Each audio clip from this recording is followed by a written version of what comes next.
Waalaikumsalam. Said Kiamah. Tazin salam. Assalamualaikum warahmatullahi wabarakatuh. Ijlis. Baiklah anak-anak, perkenalkan nama Ibu Rian Rizky. Ibu berasal dari desa Gajah Mati. Ada lagi yang ingin ditanyakan? Status ibu sekarang apa, Bu? Status Ibu sekarang? Janda anak 3. Seriusan, Bu? Ibu lulusan dari mana, Bu? IAIN Bengkulu, jurusan Ibu PAI. Ada lagi yang ingin ditanyakan? Enggak, Bu. Umur. Umur Ibu, sekarang umur Ibu 17 tahun. Tapi janda. Tiga gimana, Bu? Janda muda. Masih ada yang ingin ditanyakan? Lanjut, Bu. Baiklah, kita akan memasuki pembahasan tentang pelajaran kita, yaitu kisah. Sudah ada yang tahu ini kisah? Enggak, Bu. Belum. Belajar aja belum, Bu? Baiklah ya, kita bahas satu persatu, yaitu pengertian kisah. Pengertian kisah itu berasal dari kata hasoso, yang artinya memotong, atau berasal dari kata amahaso, yang artinya mengikuti, yakni mengikuti perbuatan si penjahat. Ada pula menurut syara, kisah yaitu hukum balas yang seimbang bagi pelaku, membunuh yang maupun perusak ataupun penghilangan manfaat anggota tubuh badan. Itu termasuk dari pengertian kisah tadi. Contohnya, Bu? Contoh dari pengertian contoh yang Contoh dari kisah, Bu. Yang kisah. Oh, contoh kisah itu, misalnya ada seorang misalnya ibu saja, yang memotong ibu atau membunuh kamu atau keluarga kamu. Ya. Jadi ibu dikenakan hukum kisah ini tadi. Misalnya ibu menghilangkan anggota badan seperti tangan, maka nanti akan dikisahkan pula dengan tangan dibalas dengan tangan. Seperti Ya, itu. Bu. Ibu, kalau memotong hewan itu sama dengan, maksudnya sama dengan kisos nggak, Bu? Tidak.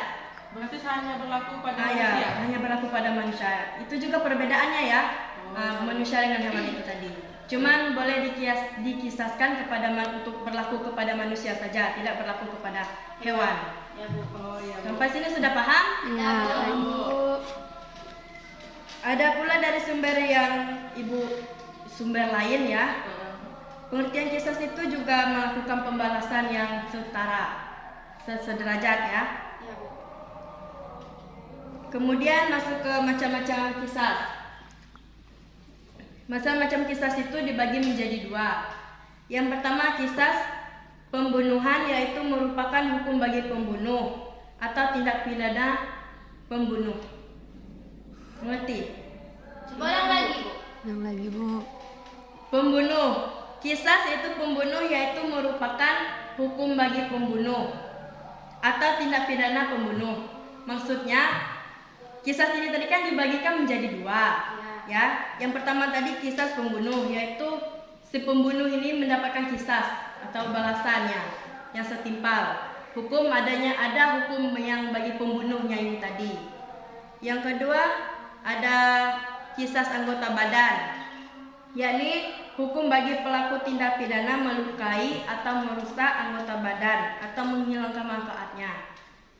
Ada yang ingin ditanyakan macam-macam kisah? Itu tuh Bu, termasuk gimana ya, Bu? Apa dendam apa enggak, Bu? Oh, itu tidak dendam.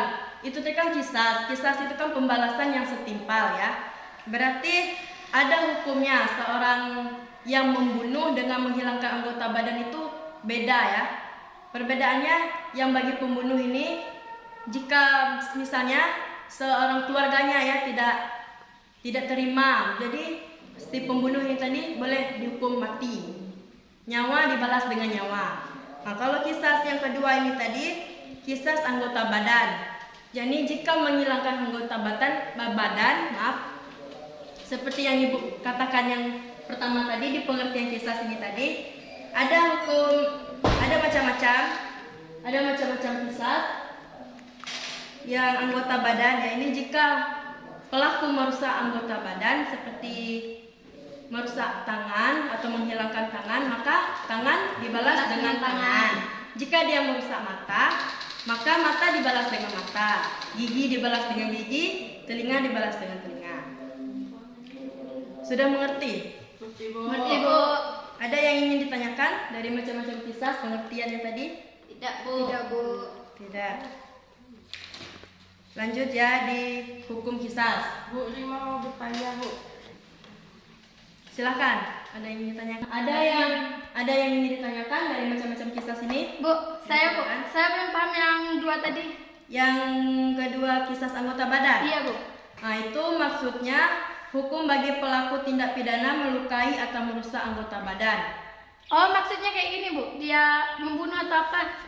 Ya, jika membunuh itu nyawa ya. Nyawa. Yang pertama tadi yaitu pembunuhan. Jika yang membunuh itu dikenakan kisah nyawa dibalas dengan nyawa. Kalau yang kedua ini kisah anggota badan, yang berarti jika dia menghilangkan anggota tubuh badan seperti tangan, maka dia dikenakan tangan dibalas dengan tangan.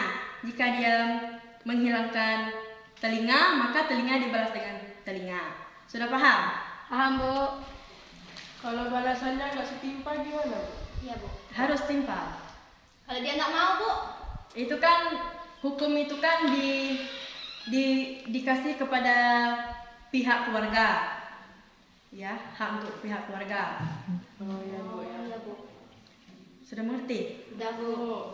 Kita masuk ke hukumnya lagi, hukum kisah. Sebelum Ibu menjelaskan hukum kisah ini, ada yang sudah tahu atau mendengar dari sumber-sumber lain? Belum, Bu. Belum. Baiklah, kita masuk ke hukum kisah. Hukum kisah itu identik dengan aturan hukum mati. Dengan seperti yang Ibu katakan sebelumnya tadi ya, yang nyawa tadi, nyawa dibalas dengan nyawa. Ya, Bu. Jadi hukum kisah itu identik dengan aturan hukum mati dalam Islam. Kalau di tempat seperti negara kita ini tidak berlaku ya hukum kisah ini, karena negara kita ini identik dengan negara hukum. Semuanya itu ada hukum-hukum tertentu seperti mencuri ataupun itu ada hukumnya. Ya, Bu.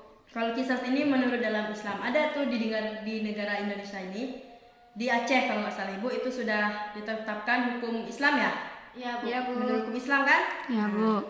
Kalau di tempat kita tuh belum. Kisah ada juga kisah dengan prinsip pembalasan yang sama atau serupa, tidak bisa dilakukan dengan begitu saja. Hukum kisah tidak hanya diterapkan pada pembunuh, tetapi juga perbuatan mengakibatkan cacat atau luka. Kisah ini dijelaskan dalam Al-Quran ayat 178 yang sebagaimana artinya, wahai orang-orang yang beriman, diwajibkan atas kamu kisah berkenaan dengan orang-orang yang membunuh, atau orang-orang merdeka dengan orang-orang merdeka, hamba dengan hamba, dan wanita dengan wanita. Maka barang siapa yang mendapat suatu pemaaf dari saudaranya, hendaklah yang memaafkan mengikuti dengan cara yang baik, dan hendaklah yang diberi pemaaf membayar diat kepada yang memberi pemaaf dengan cara yang baik pula. Maksudnya yaitu maksud dari surat ayat 178 ini mengatakan, wahai orang-orang yang beriman, diwajibkan atas kamu kisah berkenaan dengan orang-orang yang dibunuh, orang-orang merdeka dengan orang-orang merdeka, hamba dengan hamba, dan wanita dengan wanita, yaitu sederajat ya. Boleh dikatakan juga seorang lelaki boleh dibunuh oleh wanita, karena itu baiklah. Maksud dari ayat 178 yaitu sebagaimana artinya tadi, wahai orang-orang yang beriman, diwajibkan atas kamu kisah berkenaan dengan orang-orang yang dibunuh, orang-orang merdeka dengan orang-orang merdeka, hamba dengan hamba, dan wanita dengan wanita. Itu maksudnya setara ya, atau sederajat. Kalau merdeka dengan merdeka, kalau merdeka dengan pembudak itu tidak. Lanjut. Maka barang siapa yang mendapat suatu pemaaf dari saudaranya, atau hendaklah yang memaafkan mengikuti dengan cara yang baik. Maksudnya ini, barang siapa yang mendapat suatu pemaaf dari saudaranya, misalnya seperti seorang pembunuh ini tadi mendapat maaf dari saudaranya atau saudara korban ini tadi ya, dia memberi pemaaf kepada si pembunuh ini tadi, maka ikutilah dengan cara yang baik-baik. Ada juga hendaklah mengikuti dengan cara yang baik-baik, dan hendaklah yang diberi pemaaf membayar diat.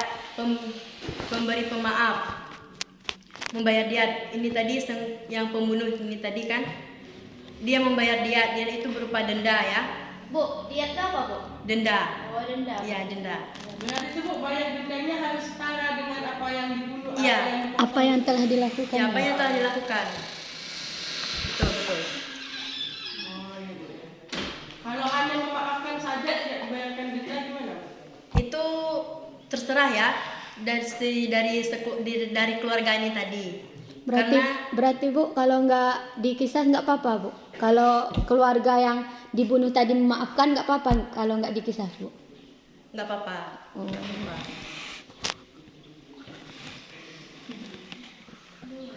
Ada juga istilah dalam hukum Islam yang berarti pembalasan atau memberi hukum yang setimpal. Itu istilah dari hukum ini tadi ya, hukum qisas. Pembalasan yang memberi hukum setimpal. Seperti yang saya katakan tadi di awal tadi, sudah berkali-kali ya saya katakan tadi, sehukum setimpal seperti tangan ini tadi, sudah saya katakan tadi, tangan dibalas dengan tangan, telinga dibalas dengan telinga. Jika dia menghilangkan nyawa, maka nyawa dibalas dengan nyawa.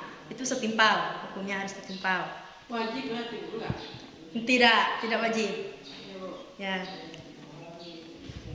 Hukum qisas ini diberikan kepada hak keluarga korban untuk meminta hukum mati kepada pembunuh. Tidak boleh orang lain ya. Harus dia, Bu. Harus keluarganya, harus keluarga korban ini tadi yang memberi qisas atau hukum kepada si pelaku ini tadi. Tidak boleh orang lain. Sudah mengerti? Oke. Ada yang ingin tanyakan lagi dari pengertian qisas, macam-macam qisas, hukum qisas? Bertanyalah. Lanjut aja Bu. Lanjut. Ya. Coba masuk.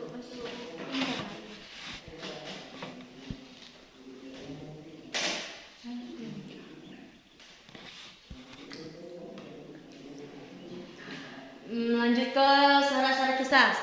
Ya Bu. Syarat-syarat qisas. Yang pertama, syarat-syarat qisas. Bentar ya, maaf. Sorry. Nah, syarat-syarat qisas itu ada 4. Yang pertama, orang terbunuh terpelihara darahnya. Jika ada seorang mukmin membunuh orang kafir yang murtad, penzina yang sudah menikah ataupun seorang pembunuh, maka dalam hal ini hukum qisas tidak berlaku. Mengapa dikatakan seorang mukmin membunuh orang kafir ini tidak dikenakan qisas? Karena bisa saja seorang kafir ini bukan kafir saja. Dia juga bisa seperti menzolimi atau menfitnah suatu kaum ini. Jika terjadilah perperangan, jika seorang mukmin yang membunuh orang kafir ini, maka tidak dikisaskan. Tidak berlaku. Ada juga ya menurut pendapat Abu Hanif, dia mengatakan tetap dikisaskan jika seorang mukmin membunuh zimmi ini tadi. Ngerti? Kenapa dia bisa dikisaskan juga? Ada yang tahu? Enggak, Bu. Enggak, baiklah. Kenapa tuh, Bu? Karena Abu Hanif itu melihat dari persamaan di depan hukum. Tidak, dia kalau dikaitkan dengan hak asasi manusia maka sama saja. Kalau menurut Imam Hanif ini tadi. Sama-sama manusia. Ya, sama-sama manusia. Dia tidak memandang walaupun agamanya Islam sama non-Muslim, jika seorang mukmin ini tadi membunuh tadi, dia tidak memandang apa-apa. Jadi tetap dikatakan di sini ya, berarti dia berpendapat bahwa Muslim ini harus menghargai ya yang non-Muslim ini tadi. Rasulullah bersabda yang sebagaimana bunyinya, la yuqtabalu muslimun bikafari, yang sebagaimana artinya tidak dibunuh seorang muslim yang membunuh orang kafir. Hadis riwayat Bukhari. Hadis atas menjelaskan seorang muslim yang membunuh orang kafir tidak dikisaskan, yang Ibu katakan tadi.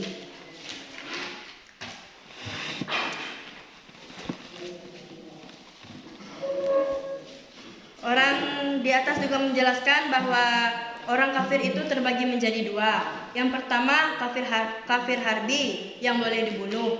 Yang kedua ada kafir jizmi, kafir yang tidak boleh dibunuh. Kafir harbi maksudnya yang ibu jelaskan yang pertama dulu ya. Kafir harbi yang bertindak zalim kepada kalangan muslim hingga sampai pada tahap memerangi seorang muslim. Yang membunuh kafir ini tidak dikisaskan dan tidak dikenakan hukum apapun. Yang ini maksudnya kafir harbi ini yang boleh dibunuh. Seorang kafir ini dia menfitnah suatu kaum muslim, misalnya terjadi peperangan tadi. Jika ada seorang muslim membunuh orang kafir maka dia tidak dikisaskan. Yang kedua kafir jizmi. Kenapa kafir ini yang berada karena kafir ini tidak boleh dihukum mati? Karena kafir yang ada di bawah penguasaan, di bawah kekuasaan.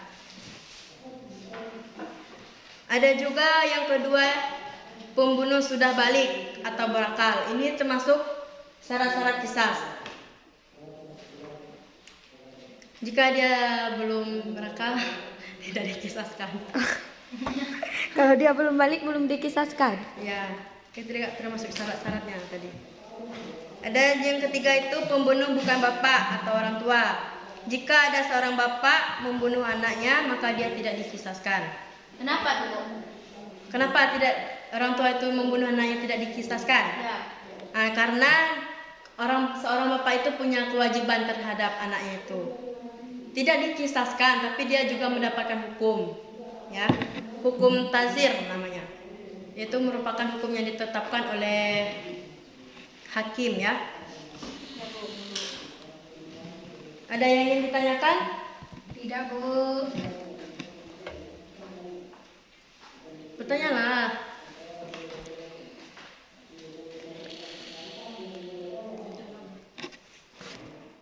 Ada yang ingin ditanyakan lagi dari pengertian kisas, macam-macam kisas, hukum kisas, sama syarat kisas. Bu, macam-macamnya tadi apa aja, Bu? Macam-macam kisas. Macam-macam kisas itu tadi ada dua ya. Yang pertama kisas pembunuh yaitu merupakan hukum bagi si pembunuh. Yang kedua kisas anggota badan yakni hukum bagi pelaku anggota yang menghilangkan manfaat anggota tubuh badannya tadi. Sudah mengerti? Sudah. Kan ada tadi syarat-syarat kisah. Kan ada apa? Dua kafir itu, Bu. Ya. Itu kan sama-sama kafir, tapi ngapa beda gitu? Oh, perbedaannya itu tadi sama kafir yang boleh dibunuh yang tidak dibunuh ini tadi. Ya, Bu. Kafir harbi itu kafir yang dibunuh karena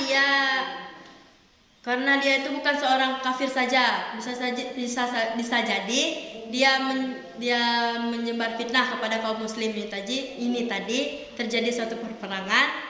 Maka jika ada seorang muslim ini membunuh kafir ini tadi, kafir harbi ini tadi, maka tidak dikenakan kisas, tidak berlaku kisas kepada seorang muslim ini tadi. Yang kedua itu ada kafir jizmi. Kafir jizmi yaitu kafir yang berada di bawah penguasa. Ini jika ada seorang muslim yang membunuh kafir jizmi, yang dikenakan kisas karena ada atas penguasaan ya, di bawah penguasaan.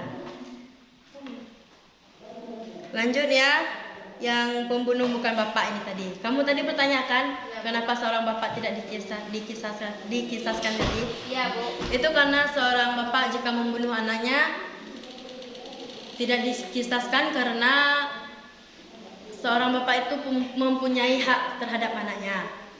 Tidak dikisaskan, tapi dia mempunyai hukum yang bernamanya dia dikenakan hukum yaitu hukum tazir. Hukum tazir itu merupakan yang diberikan kepada orang yang melakukan kejahatan, di mana ancaman tidak disebutkan hukumnya secara pasti. Hukum tersebut diserahkan kepada hakim atau penguasa. Ya, Bu. Yaitu orang yang dibunuh sama derajatnya dengan orang yang membunuh, seperti muslim dengan muslim, merdeka dengan merdeka, dan hamba dengan hamba. Ini termasuk syarat-syarat kisah. Orang yang membunuh sama derajatnya, berarti seorang muslim dengan seorang muslim, wanita dengan wanita, merdeka dengan merdeka, tidak berlaku sama seorang merdeka dengan pembudak. Ada juga yang terakhir yaitu kisas dilakukan dalam hal yang sama, jiwa dengan jiwa, mata dengan mata, tangan dengan tangan, gigi dengan gigi. Apakah kalian sudah paham? Paham, Bu. Lanjutnya yang terakhir yaitu hikmah kisas. Hikmah kisas ini ada 3. Yang pertama, dapat memberikan pelajaran bagi kita bahwa keadilan harus ditegakkan. Betapa tinggi nilai jiwa dan badan manusia, jiwa diganti dengan jiwa, anggota badan juga diganti dengan anggota badan. Yang kedua itu dapat melihara keamanan dan ketertiban.